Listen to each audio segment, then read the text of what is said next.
तो hello guys, कैसे हैं आप लोग। स्वागत है आपका मेरी नई वीडियो में। पिछली वीडियो में मैंने मैनेजर किम की मामला का चैप्टर 1 एक्सप्लेन किया था और आज मैं इसका नेक्स्ट चैप्टर एक्सप्लेन करूंगा। चलिए स्टार्ट करते हैं वीडियो को। तो चैप्टर की शुरुआत में हम मैनेजर किम को देखते हैं जो हैरी की हेयर टाई से मीनो सियोंग का गला घोट रहे होते हैं, जिसे देखकर हैरी बहुत ज़्यादा डर जाती है और वो चिल्ला रही होती है कि रुक जाओ, ऐसा मत करो, रुक जाओ। और चिल्लाते चिल्लाते वो वहीं पर बेहोश हो जाती है।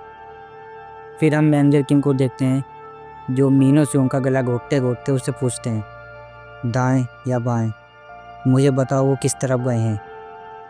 फिर मीनो सियोंग, जिसकी हालत बहुत ज़्यादा ख़राब होती है, वो मैनेजर किम से कहता है वो उसे कहाँ ले गए हैं, मुझे कुछ नहीं पता, प्लीज़ मुझ पर भरोसा करो। फिर मैनेजर किम मुझसे कहते हैं अच्छा ऐसी बात है, फिर तो तुम्हें उनके कॉन्टैक्ट के बारे में भी कुछ नहीं पता होगा, है ना। मीनो सियोंग को मैनेजर किम में अपनी मौत नज़र आ रही होती है, तो उसे जो कुछ भी पता होता है वो उसे सब कुछ बता देता है। वो कहता है हम इस के ग्रुप में नए हैं, लेकिन हमारा क्रू हेड उनको कांटेक्ट कर सकता है जो लोग आपकी बेटी को लेकर गए हैं। तो मैनेजर किम कहते हैं कहाँ है वो कमीना। फिर सीन शिफ्ट होता है और हमें एक घर दिखाया जाता है जिसके अंदर हम एक आदमी को देखते हैं जो किसी से कह रहा होता है कि प्लीज़ मुझे माफ़ कर दो। तब हमें एक दूसरा इंसान को दिखाया जाता है। ये इंसान और कोई नहीं के ग्रुप का क्रू हेड होता है, जिसके बारे में मीनो सियोंग ने मैनेजर किम को बताया होता है जब वो पिट रहा होता है। इसका नाम ओ मिनचोल होता है। हमें पता चलता है कि मिनचोल ने इस आदमी को बहुत बुरी तरीके से मारा होता है।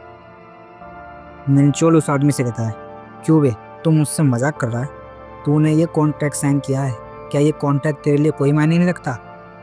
वो उस आदमी से कहता है कि इसमें साफ लिखा है अगर तूने दिए गए समय तक पूरे पैसे नहीं लौटाए तो इसका अंजाम तेरी बेटी को भुगतना पड़ेगा।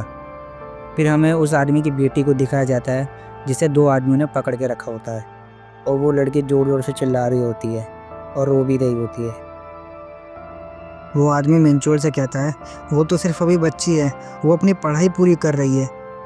ये सुनकर मिनचोल काफ़ी गुस्सा हो जाता है और उस आदमी में चांटे मारने लगता है और वो कहता है इससे मुझे कोई फ़र्क नहीं पड़ता अगर वो स्टूडेंट भी है तो, अगर तुझे इतनी परेशानी है तो अपनी बेटी की जगह तो खुद ले। इतना सुनकर वो आदमी मिनचोल से नज़रें चुराने लगता है। फिर मिनचोल उस आदमी में एक लात मारता है और उससे कहता है क्यों बे, तुझे भी ये करना पसंद नहीं ना, तो बस चुपचाप बैठ और देख। फिर मिनचोल अपने आदमियों से कहता है ले जाओ उस लड़की को।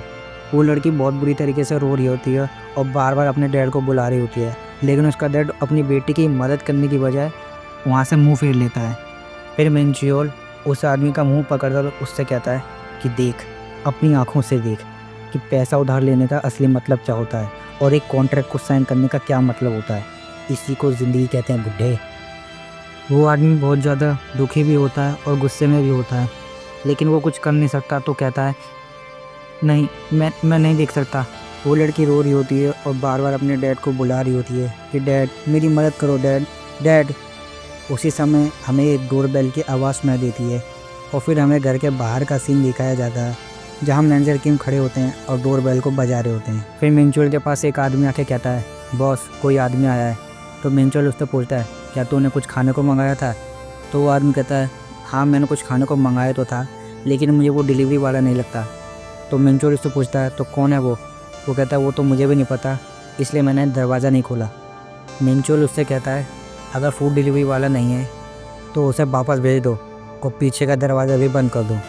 फिर वो आदमी पीछे का दरवाज़ा बंद करने जाता है। जब वो पीछे का दरवाज़ा बंद कर देता है तो उसे याद आता है कि घर का सामने वाला दरवाज़ा तो खुला है। जब वो उसे बंद करने जाता है तो वो देखता है घर के अंदर तो कोई पहले से घुस चुका है। ये और कोई नहीं, अपना मैनेजर किम है जो अंदर घुस चुका है। अब ये इन सब की बैंड बजाएगा, देखो। इसके बाद हमें बहुत तेज आवाज़ सुनाई देती है जिसे सुनकर मिनचोल और बाकी लोग थोड़ा घबरा जाते हैं और कमरे में एकदम से सन्नाटा हो जाता है। इसके बाद अचानक से दरवाजे पर धम धम की आवाज़ शुरू हो जाती है, जिसे देखकर हमें ऐसा लगता है कि मैनेजर किम दरवाज़ा तोड़ने वाले हैं। तभी मिनचोल अपने एक आदमी को इशारा करता है। वो आदमी अपने हाथ में एक बेसबॉल बैट ले लेता है ताकि कोई अगर अंदर आने की कोशिश करे तो वो उसके सर में बेसबॉल बैट मार दे। तभी दरवाज़ा खुलता है और वो लड़की मैनेजर किम को सावधान करने के लिए चिल्लाती है ध्यान से, लेकिन वो मोटा सा आदमी किसी के सर में वो बेसबॉल बैट मार ही देता है। लेकिन अगले सीन में हम देखते हैं उस मोटे आदमी ने जिस आदमी को मारा होता है वो उन्हीं का आदमी होता है, क्योंकि मैनेजर किम ने उन्हीं के आदमी को उन्हीं के खिलाफ इस्तेमाल किया। जब मैनेजर किम उस कमरे में घुसने वाले थे तभी उन्होंने उस आदमी को अपने सामने कर दिया था और खुद नीचे झुक गए थे। इसके बाद मैनेजर किम उस मोटे आदमी को गले पर बहुत सारे कराटे चौक मारते हैं और जब वो गिरने वाला होता है तो उसके पैरों में रस्सी जैसी कोई चीज़ बांधकर उसे झूमर के सहारे उल्टा लटका देते हैं। वहाँ पर सभी लोग ये सब देखकर हैरान हो जाते हैं। फिर मैनेजर किम उस मोटे से पूछते हैं, कहाँ है मिंजी? वो मोटा कहता है, कौन मिंजी? ये सुनकर मैनेजर किम उसके पैरों की रस्सी को जोर से खींचते हैं जिससे वो रस्सी टाइट हो जाती है। वो मोटा रोता हुआ और चिल्लाता कहता है, रस्सी को टाइट मत करो, मुझे कुछ नहीं पता सच में। हम देखते हैं कि मिंचियोल खिड़की के रास्ते से भाग रहा होता है, लेकिन मैनेजर किम उसे भागते हुए देख लेते हैं और उसको पकड़ने की कोशिश करते हैं, लेकिन वो खिड़की से कूद जाता है। मिंचियोल वहाँ से भाग जाता है और भागते भागते सोचता है कि क्या वो पुलिस वाला है? उसे कैसे पता चला कि हम यहाँ पर हैं? क्या किसी ने उसे हमारे बारे में बताया था? मिंचियोल ये सब भागते भागते सोच ही रहा होता है, तभी उसका पैर स्टील वायर में अड़ जाता है और वो मुँह के बल गिर जाता है, जिससे उसकी नाक से खून बहने लगता है। मिंचियोल देखता है कि उसके सामने स्टील वायर का पूरा जाल बना हुआ है। वो समझ जाता है कि ये जाल उसी को पकड़ने के लिए बनाया गया है और तभी पीछे से मैनेजर किम आ जाते हैं, जो मिंचियोल के गले में रस्सी फंसाकर और उसके चेहरे को कपड़े से ढककर उसे बहुत मारते हैं। हमें मिंचियोल की आवाज़ सुनाई दे रही होती है जो चिल्लाकर कह रहा होता है, मुझे नहीं पता, मैं सच कह रहा हूँ, मैं तो तुझे भी नहीं जानता। हम उन्हें केवल टेलीग्राम पर ही कांटेक्ट कर सकते हैं जब हमें उनकी मदद चाहिए होती है। मैनेजर किम पूछते हैं, वो क्या है? वो कहता है, ये एक तरह का ऐप है जहाँ तुम ग्रुप चैट बना सकते हो और फिर ग्रुप में एक दूसरे से बात कर सकते हो। फिर मैनेजर किम उसके चेहरे पर से वो कपड़ा हटाते हैं और हम मिंचियोल की शक्ल को देखते हैं, जिसकी बहुत बुरी हालत होती है। उसके पूरे चेहरे से खून टपक रहा होता है और मैनेजर किम ने इसके सारे आदमी को ठिकाने भी लगा दिया होता है। मिंचियोल आगे कहता है, अगर वो चैट में मुझे पहले इन्वाइट नहीं करेंगे तो मैं उन्हें कांटेक्ट नहीं कर सकता, और अगर मेरी उनसे कभी बात होती भी है तो बात ख़त्म होने के तुरंत बाद ही वो चैट को भी डिलीट कर देते हैं। मैनेजर किम उससे पूछते हैं, तो फिर तूने अभी उसे कैसे कांटेक्ट किया? फिर हमें मिंचियोल और उसके बॉस की चैट दिखाई जाती है, जिसमें मिंचियोल अपने बॉस को कॉल पर बात करने को बोलता है।